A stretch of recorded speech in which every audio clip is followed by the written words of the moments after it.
Welcome back. Now, earlier on, we discussed the science of sleep and its importance to our body and how it functions. Yes, and it was very interesting. And sleep consultant Anne Marie Boyhan has very kindly stuck around to answer your sleep-related questions. And we've got so many of them in, so we're going to try and get through as many as possible. So, Kathy has the first problem here. I've trouble sleeping since my husband died.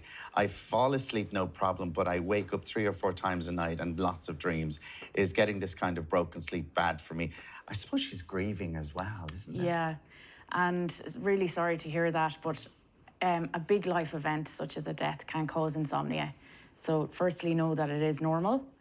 And you will wake up so that you either are going to be waking up during the night or not being able to fall asleep. So give yourself grace, and you know, you can get some help for that, but it is very normal. I see it a lot. And is it something that you kind of grow out of? Because obviously your mind is racing. It's you're grieving, you know. Yeah. And is it something that you kind of, much like you, it just becomes a normal thing for anyone who's been through that? They're like, you kind of get used to it.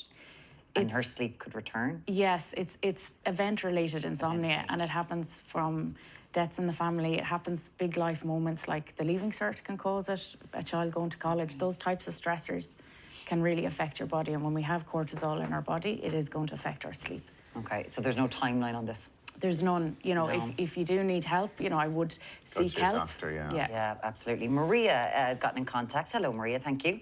I had to get up 5 times one night to use the loo after I had tea late. Is this something I need to stop doing? Yes, so no liquids before bed, so that's the first thing. How many hours before bed? So usually I say 3 hours before bed, but that's for heavy meals and drinking. So people do have a habit, though, of having a beverage before bed. So the tea can cause you to go to sleep during the night. It can also be a symptom of mold illness. I see it a lot in my clients. So it's an immune response that you can get from mold. That does cause excessive peeing in the night. Mold in your house, like mold in your it can damp living room or something like that? Yeah, it affects people differently. So you may not be affected, but for me, it can cause an immune response. And one of the symptoms is peeing excessively in the night. However, this sounds like just stop the tea before bed. So mold illness is something I have never heard of in my entire life. I'm assuming an awful lot of people don't realise that they have it because you just think, oh, I'm getting older, I pee more at night time.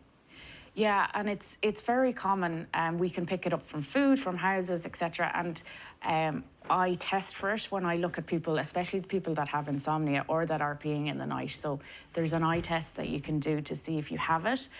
As I say, this particular case, I'm not working with the person, but it does sound like, you know, just ease off on the beverages before bed. Does it have other long-term effects? It doesn't sound great. No.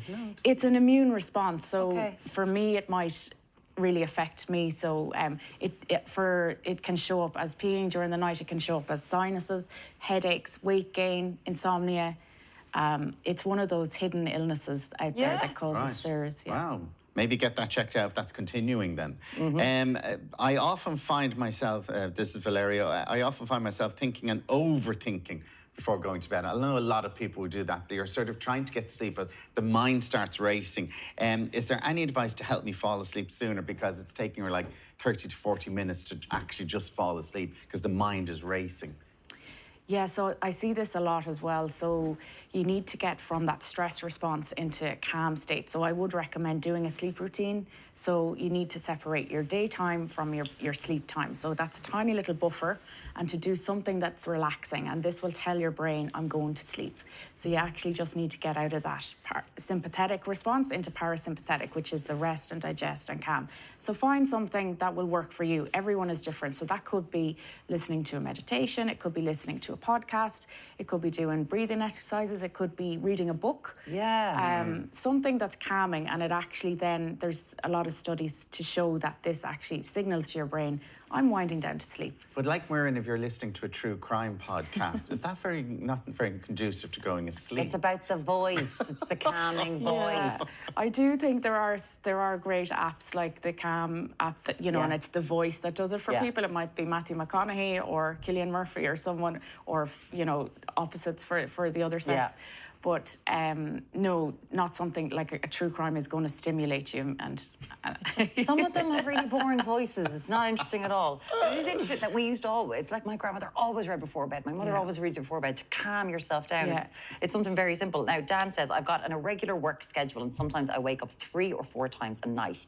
And then I think I'm late for work. So he gets that jump. He's like, oh my God, how can I stop this happening? Yeah, alarm anxiety is a thing. And it's a fear of either not waking up or missing a flight. Sometimes people get it, you know, going for a flight. So your subconscious knows that you need to get up, and if you miss that, then it's thinking worst case scenario. So you need to reassure yourself that it's all okay. So if you have an alarm on, have a look, make sure it's the right time set. You know, reassure yourself. I would use a lot of positive affirmations to reassure yourself that, you know, my alarm is going to go off. I'm going to get up on time.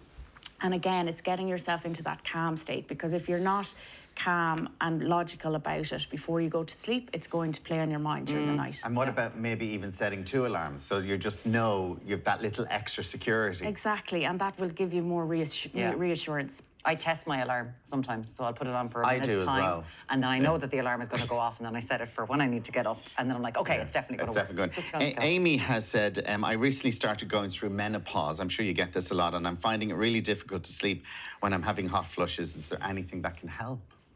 So this is, menopause causes huge sleep issues, and especially the hot flushes and the insomnia. So it's a result of our hormones changing, and progesterone is a hormone that we have goes down, estrogen gets thrown out of whack. So firstly, get your hormones checked. So you can do that either with a doctor, with a blood test, or go somewhere that specialises in menopause. So there is the menopause clinic, or there are menopause specialists in GP surgeries. So get your hormones checked and then get them balanced. So that will help the hot flushes and the insomnia and all of the other things. Right, okay. Jerry, lately I've been getting up at 4 a.m. for work, but I get overtired in the evening and I'm unable to sleep. Why does this happen, considering I am so tired, and how do I prevent it? That is not from me, that's from someone called Jerry. Yeah, it's very common, unfortunately. So I would advocate for having a nap.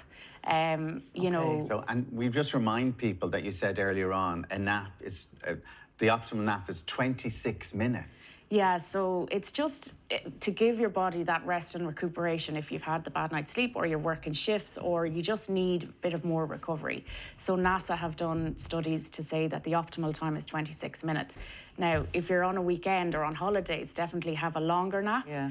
But that's the key time, so that you can just give yourself that extra oomph. This could regulate Jerry. You think that it could regulate his sleeping in the evening? Yes, so long as he doesn't suffer from insomnia. So an insomniac shouldn't nap, because you have to work on their sleep drive, which is trying to get them to get as much sleep time during the day as possible. So as long as there's no insomnia there, but naps work for the majority of us. Okay, to try to regulate what it is. People can find you at thesleepcarecompany.com. The science behind all this has been absolutely fascinating, and knowing that you can no longer catch up on sleep. This is not a thing that you can do. It's not a good thing. It's unbelievable. Anne Marie Boyhan, thank you so much for joining us today to talk all about sleep, the Sleep Care Company. Thank you. Thank you so much. Cheers. Now, lots more still to come in Ireland, and we're back in just a few minutes.